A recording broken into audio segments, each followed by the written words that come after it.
Hello, people. Welcome to the United Way. The transfer window has just kicked off for Manchester United. Earlier today, we're talking about the young Frenkie deal, which is almost just closed, and now we are getting that Manchester United has just closed on a deal for Tyrell Malacia. Tyrell Malacia, it's a Dutch international, 22 years of age. Player well known by our new manager Erik ten Hag.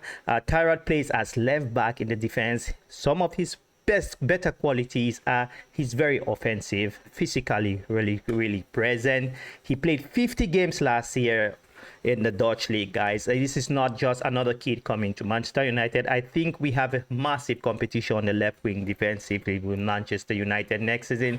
But this brings the question that where will Luke Shaw play? Where will Brandon Williams play? Where will Telles play? I'm sure during the during the friendly games, some of these players will have to move on, because bringing up a player like that from the Dutch league, which is a Ten Hag player, and not putting him and he's not taking part in the games, then I think that will be a disgrace. It doesn't happen. It doesn't happen. So in regards to the deal actually, Manchester United basically hijacked the deal. This is confirmation from Fabrizio Romano, and other outlets have picked it up. Manchester United hijacked the deal from Lyon in France. Actually, the price for this guy was 13 million euros, and I think United is ready to up their demands, their offer, in order to take the player, and who will be fair not to say no. So talking about the player, I know some of you will be asking, why is Ten Hag going for Dutch players? But anyway, you know, at this point of time in the transfer league, what we have noticed is that managers go with players they trust. Ole Gunnar Solskjaer did not trust Van de Beek. He went with his, with his McTominay and the Manchester United way, players which he has trained with the youth team. So I think Ten Hag also has a right with players that he knows very well. Tyrell Malacia played the finals of the Dutch Cup just less a month ago against Ten Hag, which they lost actually. And Erik ten Hag has always been an admirer of this player. This has been said, confirmed also by Fabrizio Romano. So guys, smash a like on the video if you want Tyrann to be left back. The thing is that the season has started in terms of recruitment for Manchester United, and this week, as I said on my videos, guys, that you guys should always be positive. Be positive. Why? Because I know United have a plan. The thing with Manchester United, what the board have said, well, we're going to judge them. We're going to judge them by the end of the transfer window, that they don't want to be messed up around. So the thing is that United, the board has faced a lot of, I would say, they have been duped in the past by buying players above the market value. So this time around, United are trying to be more efficient in terms of the deals. We just heard about the Frenkie de Jong. If it is correct, he will be paying £56 million for such a midfield maestro. Frenkie de Jong is up there. He is clearly amongst the 10 best central midfielder. Guys, I just asked a question on my Facebook group asking you guys that what position would Frenkie de Jong going to play? What position you think he's going to play? A CDM, which is central defense midfielder, or a CM, which is central midfielder? Which I would love to get from you guys your reply. But you can drop it here also on the video because it's important.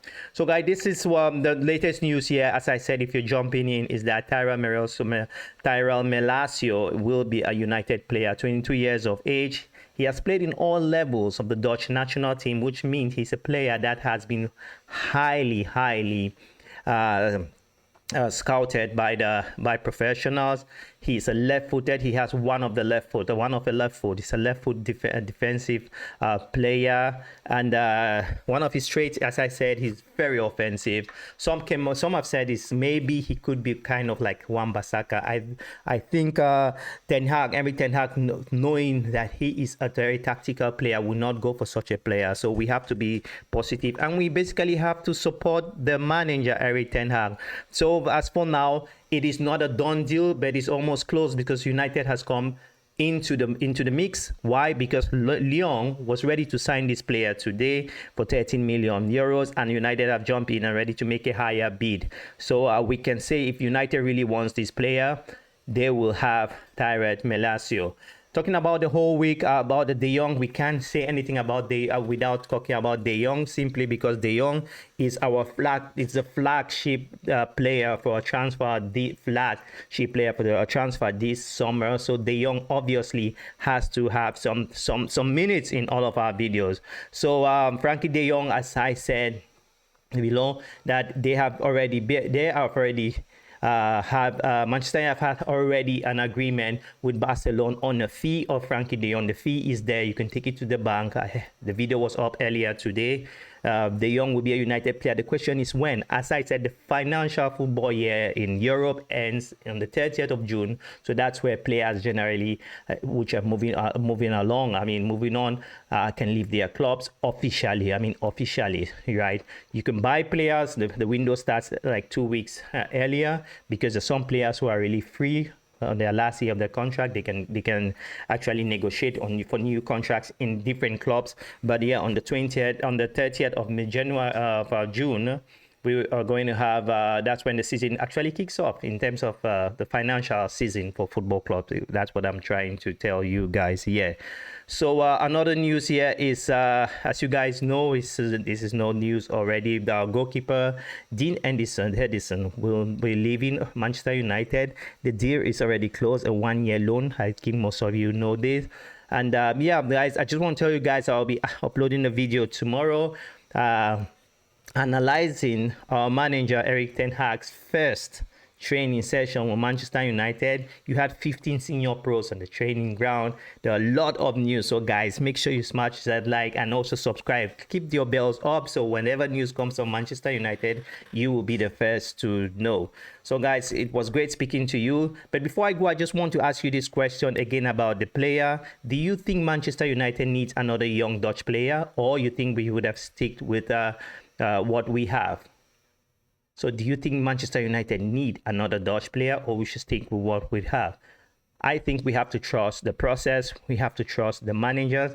Most managers have always been given a chance to prove themselves. I think Ten Hag has to be given. And guys, there's something I need to say about finance with Manchester United as a fan. We all contribute in this club in some way, directly or indirectly. We buy abonnement to watch the team. We buy t-shirts. We buy merchandises for Manchester United. I've done that a lot for me personally. I don't know about you guys, but I want to tell you guys that if by the end of the year our net spend is less than 120 million pounds, then that's a disgrace. I think somebody has to talk about this, because the Glazers, the manipulation we have had from this family, it's something that so a journalist need to write about it. It's very serious. It's very serious, honestly, because for a new manager coming for at the back of one of our worst seasons in the history of the Premier League, we need to back the manager. If you look at all clubs, for God's sake, Arsenal has over 150 million pounds to spend this summer, and they spent over 100 million pounds last summer because they are backing their manager. You have City, will spend over 120 million pounds, and United, who needs to catch up with all the top teams here in the Premier League. We're talking about 120 million pounds. Well, we shall see. At the end, as I say again, at the end of this the transfer window, we will know the net spend of United. We know players are going to leave. I'm talking about the net spend, not the total spend, the net spend. And then from there, we'll find out how the Glazers got involved in this season. So guys, it was nice speaking to you. If you learned something in this video, make sure you smash a like on the video. If there's something you need to add on the video, please make sure you add. I'm a fan like you. Subscribe, share, and yeah, talk to you soon. Bye-bye.